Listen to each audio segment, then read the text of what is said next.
میں کہا تھا نا السلام علیکم یا اہل القبور انتم لنا سلف ونحن بکم خلف وانا انشاءاللہ بکم لاحقون. پوری دعا قبرستان کی یاد کر لو, پھر پڑھی نہیں جائے گی قبرستان میں.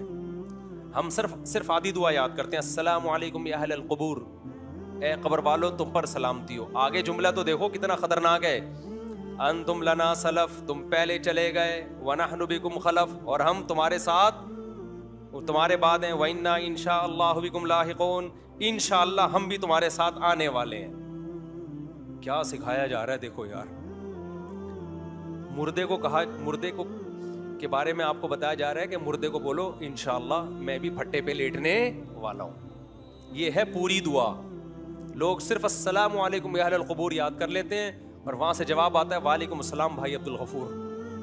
قاری صاحب کا قصہ سن لیے گا دوبارہ.